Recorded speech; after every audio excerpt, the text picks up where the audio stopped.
नमस्कार, food corner MS12 मध्ये तुमच्या सर्वांचे आज पुन्हा एकदा खूप खूप स्वागत आहे। आज आपण बनवणार आहोत रवा बेसन लाडू। चला तर मग सुरुवात करूया आजच्या रेसिपीला।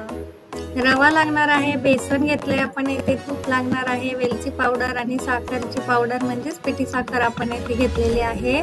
एका पॅन मध्ये आपल्याला तूप गरम करून घ्यायचं आहे आणि त्यामध्ये 200 ग्रॅम रवा आहे, हा म्हणजेच एक वाटी तो पूर्ण यात आपण टाकून घेतला। हा रवा आपल्याला छान असा भाजायचा आहे, खरपूस असा याचा वास सुटेपर्यंत। एकदम मंद आचेवर आपल्याला हा रवा भाजायचा आहे। रवा भाजताना अजिबात आपल्याला इथे घाई करायची नाहीये आणि थोडं थोडं करून आपल्याला इथे तूप घालून घ्यायचंय, म्हणजे आपला रवा छान भाजेल। आपण जर अगोदरच सर्व तूप घालून घेतलं तर रवा भाजणार नाही व्यवस्थित आपला। हे बघा, मी एक एक चमचा करून 5-5 मिनिटांनी असं तूप टाकून घेतलंय। 20 ते 25 मिनिटं आपल्याला हा रवा भाजायला लागतील। कमीत कमी 20 मिनिटं तरी आपल्याला याला छान रवा भाजायला लागतात मंद आचेवर, म्हणजे आपले लाडू फार छान होतात। आपण हे लाडू दिवाळीलाच नाही तर कधीही खाऊ शकतो, सर्वांना आवडेल असेच हे फराळाची डिश असते। आता आपला रवा छान असा भाजून झालाय। आता आपण बेसन भाजून घेऊया।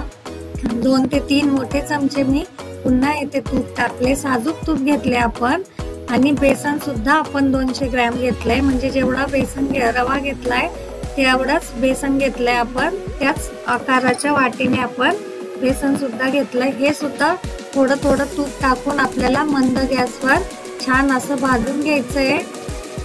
बेसन छान भाजले तरच आपले लाडू छान होतात, नाहीतर बेसन टाळूला चिकटण्याची शक्यता असते। त्यामुळे हे फार सावकाश करायचं आहे बेसन भाजण्याची प्रक्रिया आपल्याला। तूप सुद्धा मी येथे 150 ते 200 ग्रॅम घेतले आहे।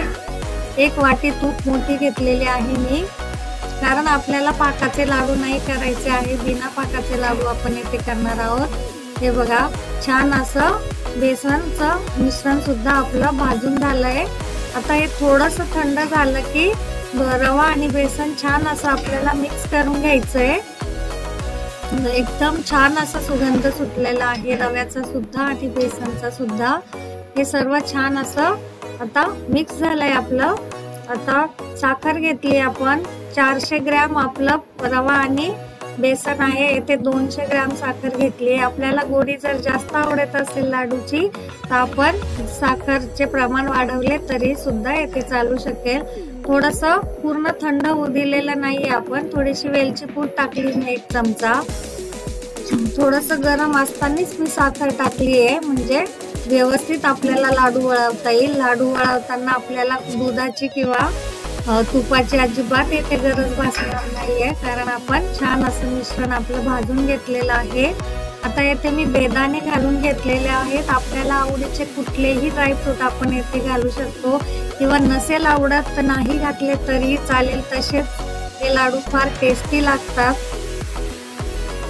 आणि बघा, याला काहीही आपण तूप वगैरे टाकलं नाहीये किंवा पाकही केलेला नाहीये, तरी मौसूत असे छान गोल असे आपले लाडू वळता आहेत, सहज वळता आहेत। याच्यासाठी आपल्याला अजिबात कष्ट लागत नाहीये आणि छान असे आपले लाडू तयार होतात। एक एक करून सर्व लाडू मी इथे तयार करून घेतलेले आहेत। दिवाळीच्या सीझन मध्ये किंवा सणाच्या वेळेस करून त्या वासाने खाण्याची इच्छा होत नाही गृहिणींची, त्यामुळे असं मध्ये कधीतरी केल्यावर सर्वजण आवडीने सुद्धा खातात आणि एक वेगळा पदार्थ केल्याचं एक छान वाटतं। हे बघा, फार असे छान आपले लाडू बनवून तयार झाले सर्व। एक एक करून आपण याला गार्निशिंग साठी वरून थोड्या गुलाबाच्या पाकळ्या घालून घेऊ आणि थोडे पिस्ताचे काप सुद्धा लावून घेऊ। आपले सुंदर असे छान मौसूत तोंडात विरघळणारे लाडू आपले बनून तयार आहे। नक्की ट्राय करा। रेसिपी कशी वाटली मला नक्की सांगा कमेंट मध्ये, आणि रेसिपी आवडली असेल तर आपल्या चॅनलला लाईक, शेअर आणि सबस्क्राईब करायला अजिबात विसरू नका। धन्यवाद।